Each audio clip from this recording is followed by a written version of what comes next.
ఓం గం గణపతియే నమః. ఓం శ్రీ మాత్రే నమః. నేను మీ వాడ్రేవాది నారాయణరావు. ఇప్పుడు మనం శుక్రగ్రహం గురించి తెలుసుకుందామండి. శుక్రుడు మేషరాశి నుండి వృషభ రాశి వారిలోకి మారుతున్నాడు.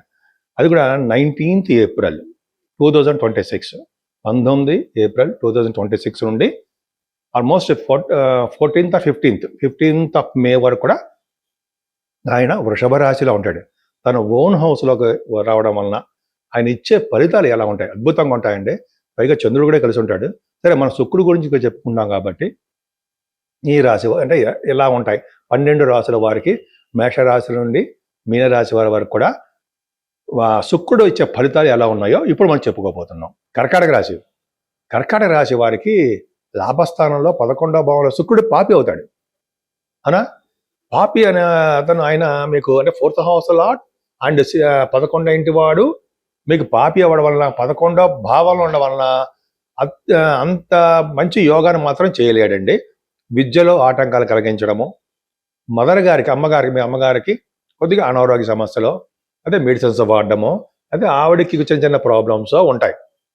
అంతేకాకుండా మీరు శుక్రుడు వల్ల ఏమవుతుందంటే వాహనాలు కానీ, గృహాలు కానీ, అంటే భూములు కానీ కొనుక్కోవడంలో కొద్దిగా ఆలస్యం అవ్వడానికి అవకాశం ఉంది.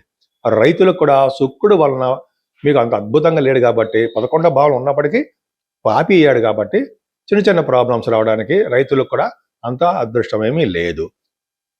కానీ ఆయన లాభస్థానంలో కూడా ఉన్నాడు కాబట్టి 11వ భావంలో ఉన్నాడు కాబట్టి ఆయన ఎంత చెడు చేసినా కొద్దిగా సినిమా రంగంలో ఉన్న వారికి మాత్రం మంచి చేస్తాడు.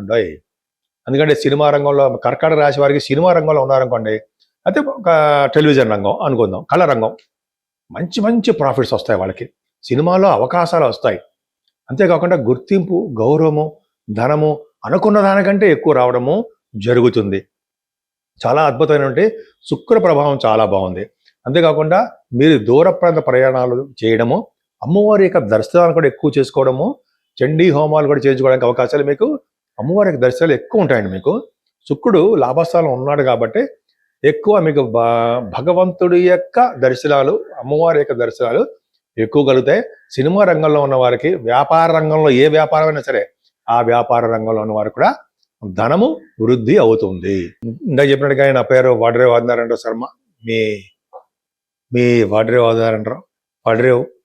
సరేనండి, నేను మీరందరూ కూడా అంటే నా వీడియోస్ని చూస్తూ, విదేశాల్లో కూడా నివసిస్తూ నా వీడియోస్ చూస్తూ నన్ను ఎంతగానో ప్రోత్సహిస్తున్నటువంటి మీరందరికీ పేరు పేరున నా హృదయపూర్వక నమస్కారాలు.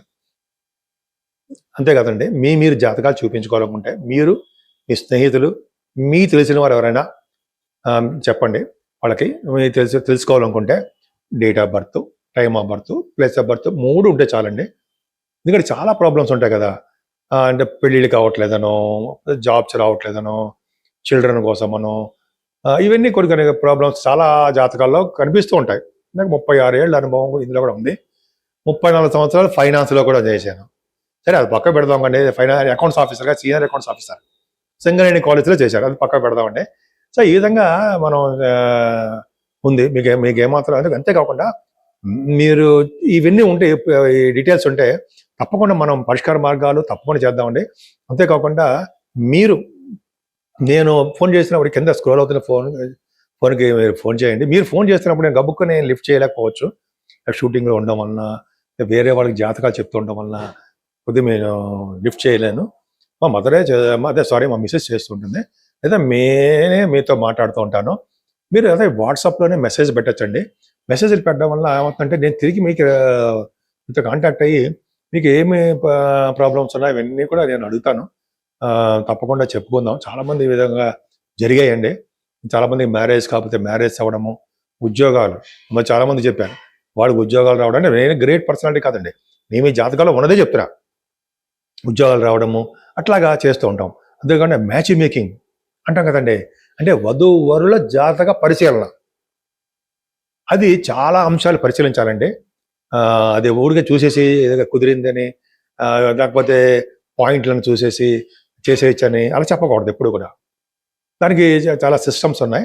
అన్ని జాతకం చూసి అంటే వరుడు జాతకము, వధువు జాతకంలోనూ దోషాలు లేకుండా వాళ్ళకి దీర్ఘకాలంగా ఉండేట్టుగా అంటే ఎక్కువ కాలం ఆయుర్దాయము అన్ని చాలా పరిశీలిస్తామండి. సప్తమ స్థానం అని అన్ని పరిశీలించి జాగ్రత్తగా చెప్పాలి.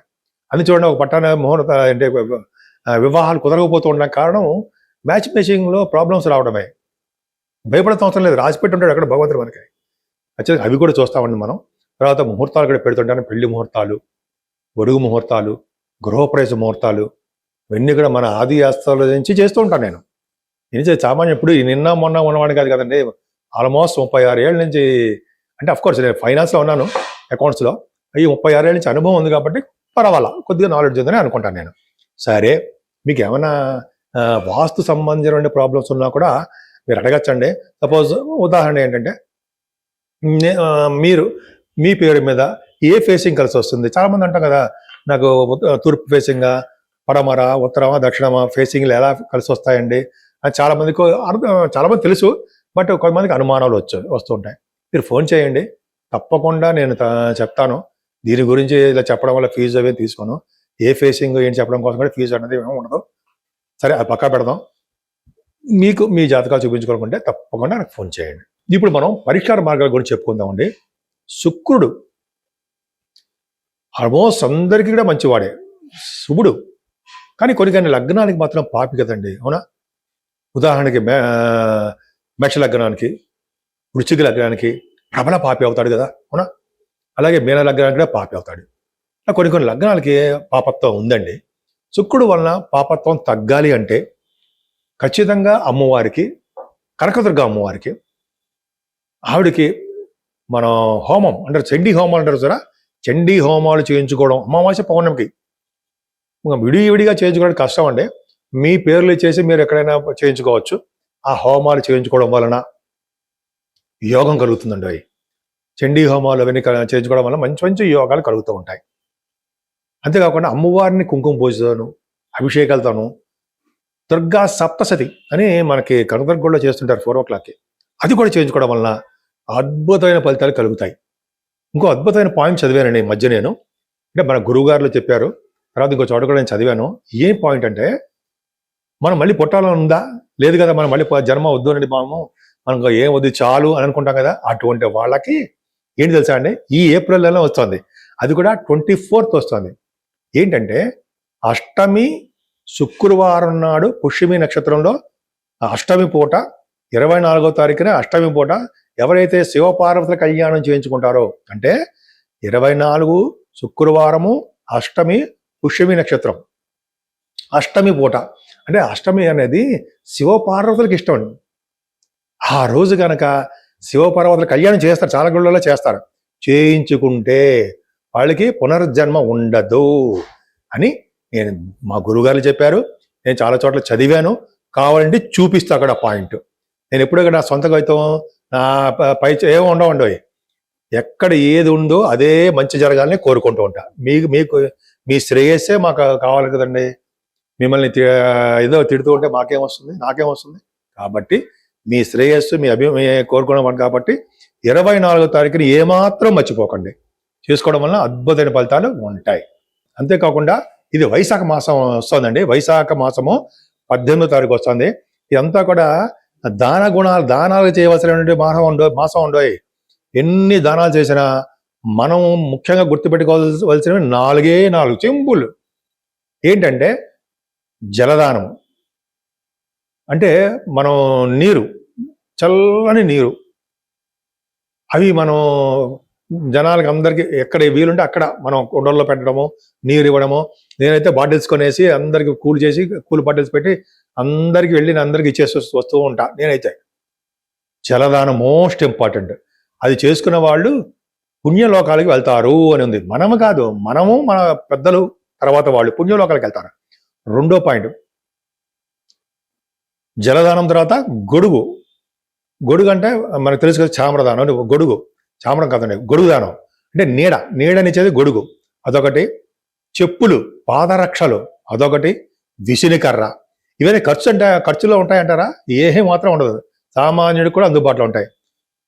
జలదానము, అలాగే ఇందాక చెప్పిన గొడుగు, పాదరక్షలు అండ్ విసినికర్ర. ఈ 4 ఇవ్వండి. ఈ వైశాఖ మాసంలో ఎప్పుడు వీలుంటే అప్పుడు ఇచ్చేస్తూ ఉండండి. ఇంకా చెప్పాలంటే అక్షయ తృతీయ ఉంది చూసారా, అక్షయ తృతీయ 20వ తారీఖు వస్తుంది అనుకుంటా. అక్షయ తృతీయ రోజుని 24వ తారీఖుని అంటే అష్టమి పూట ఇలా గనక ఎవరైతే దానాలు చేశారో వాళ్ళకి పునర్జన్మ లేకుండా వాళ్ళ పితృదేవతలు, వాళ్ళ తర్వాత తరాల వాళ్ళు అందరూ కూడా మోక్ష ప్రాప్తిని కలుగుతాయి, మోక్షాన్ని కలుగుతుంటారు శాస్త్రం చెప్తోంది.